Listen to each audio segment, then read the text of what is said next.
don't really talk about the Lakers a lot on this show. I don't think the Lakers really get talked about a lot on this station to begin with. I think the national media kind of takes care of a lot of that. They cover that for us. They cover that for us. I'm sure behind me. Oh, you're watching McAfee. If you were on ESPN, I'm sure there'd be something about LeBron being traded and Luka being garbage at defense. But this story has been kind of developing over the last few days, and now that Baxter Holmes has kind of put it out, people are starting to try and protect themselves. And basically, the story entails Jeannie Buss as the operator of the Los Angeles Lakers after her father had passed, basically railroading LeBron James and telling him he should be grateful that he's here, et cetera, and the sibling rivalry that forced the sale of probably top 5 marketed brand in America, sports. I believe the Lakers are the most valuable now. Really? More than the Cowboys? It's the Lakers or the Warriors. Than the Cowboys? Yeah. Or the Yankees? Yes. Dodgers? Really? Yes. Oh. The valuations came out. I believe. I know they sold for $10 billion to a guy who found some Saudi money. Shocking. When's that story come out? I mean, I guess we already just know, and there's nothing to do about it. But in essence, the rift between the Lakers and LeBron James forces the sell of, the second or most historical franchise in all of NBA history. And to Bisciotti's point, who owns the Ravens, we talked about last week, not wanting to give his business to his kids because it never ends well, this is what he's talking about. Well, yeah, I mean, there's no doubt. Okay, so the Cowboys are tied according to Forbes, but it's them and the Warriors as far as valuations. Wait till Steph Curry retires because then the Warriors are going to. It's not. It's the building and the location. Okay. I mean, it's VC bros.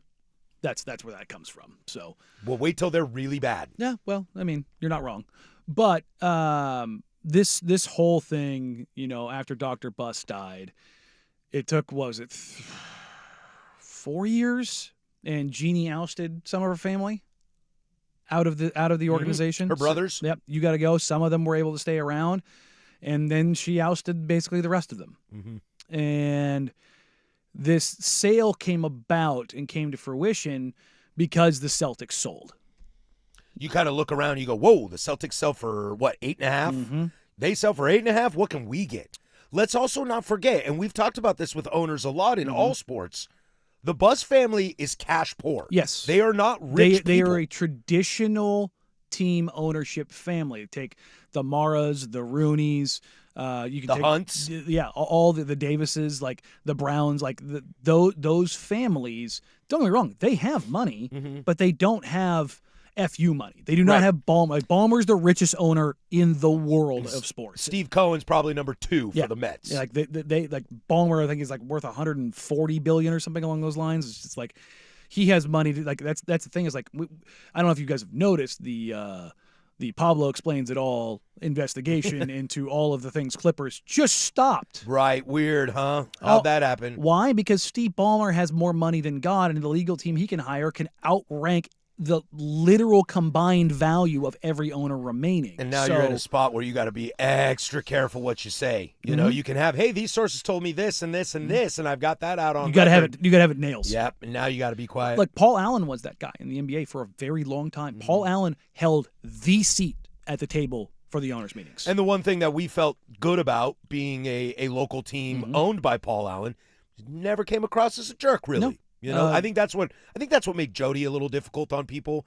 Was Paul was kind of soft and lovable. Well, I mean, like, staunch businessman. Yeah. But you felt, not that you could relate to the man, but he sat courtside at every game. You know, he loved his team. No, was willing to talk to people, things like that. Well, that part not so much. Yeah, maybe not in his later years. Well, no, I mean, I met Paul Allen. He's nice to me. We got a State of the Union basically off to the side once a year, but I mean that's still more than we have now. But the whole bus thing. Look, we brought this up before. Dusty and I have talked about this. You see Baxter Holmes in your building. Adios. It's time to do a little reconciliation of your affairs, of like what's going on in your closet. Time like, to scrub real quick. Like we were I might just resign. like we were talking about this yesterday. I like sell sodas at the concierge on the concourse. Baxter home walks in. It's like, I'm quitting today. Yeah, no, we were talking about this off air because on NBA Today, so up at the dais, they've got Malika, they have Chanae, they have Danny Green, they have Kendrick Perkins, they have whoever's up there.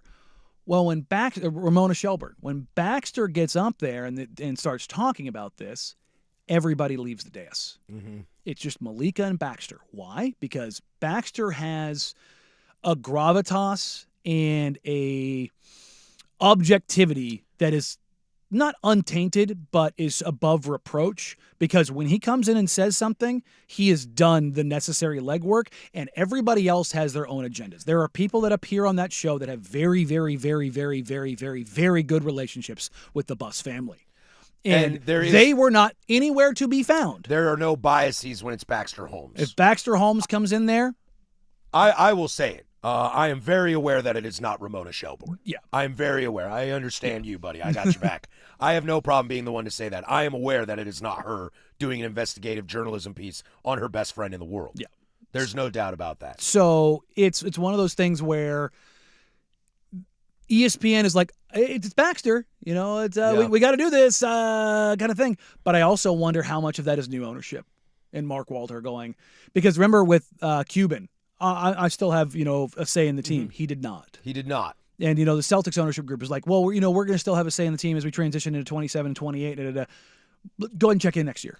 And like when you sell a team, like look, the whole idea of like Jody Allen and Burt Cold having a say in things starting in March.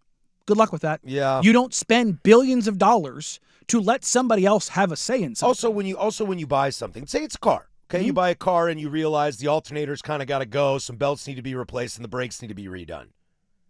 When someone says, "Hey man, how's the new car that you bought?" You're like, "It's fine, I enjoy it, but it has this problem, this problem, this problem." The other person says, "Oh, that sucks, man. Those people sold you a crappy car."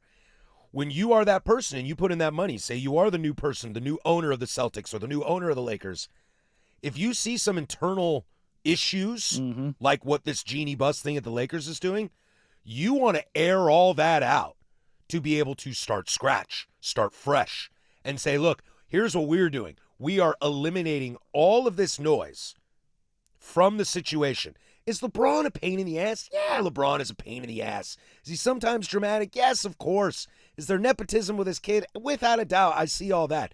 But he's been pretty quiet on all this. And he's been pretty professional about this.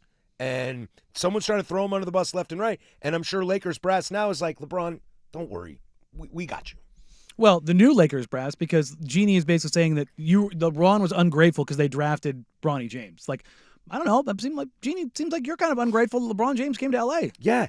Because he chose to come there. And he didn't do This isn't we traded for Shaq. No, and it's not only that. It's not that he chose you. He chose the Lakers. Yeah. And it's there. And there's no matter who they're owned by. Exactly. And there's a line in here. Interviews with current and former Lakers staffers with direct knowledge of key events and sources close to and within the Buss family reveal the post-Jerry Buss era, Dr. Buss died 2013, with the Lakers been defined largely by sibling infighting, subterfuge, attempted coups, and deep family distrust. Even after the sale closed, questions linger among some family members about whether the sale was in line with the family trust. This sounds like the funeral I have to go to on Saturday. And here's where it gets even dicier. And whether a sibling, Jeannie, quietly took financial care of her allies and friends. If you're not aware of that allies and friends relationships, that is the Ramby. The Rambis family. Like, people that are around the Lakers have tried to get the Rambis family. Kurt Rambis' wife is one of Jeannie's best friends. And Kurt is a lot. They both have a lot to say in that organization. Rambis has been around forever in that place. Yes.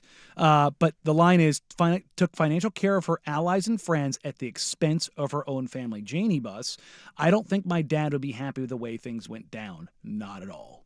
No, not at all. I mean, old man is mad.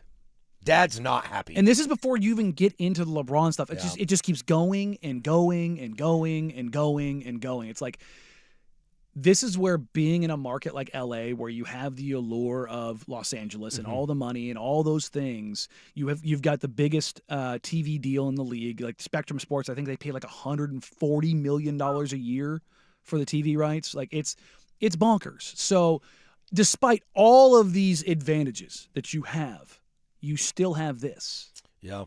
And that's why you're probably going to see LeBron on a different team next year. If he plays at all. I think he's going to play, but... What do you mean you think he's going to play? He's not going out without a retirement tour. Are you out of your mind? Yeah, Just get that thought okay. out of your head. All right. Oh, I don't make me. No, of course he's playing. Hey, stop yelling at me. He's going to have 29 teams kiss his ass on the way out. Yeah, Are you that's kidding true. me? That's true. I might go to the Blazer one. Yeah, 100% you will. Like, he is 100% having a retirement tour.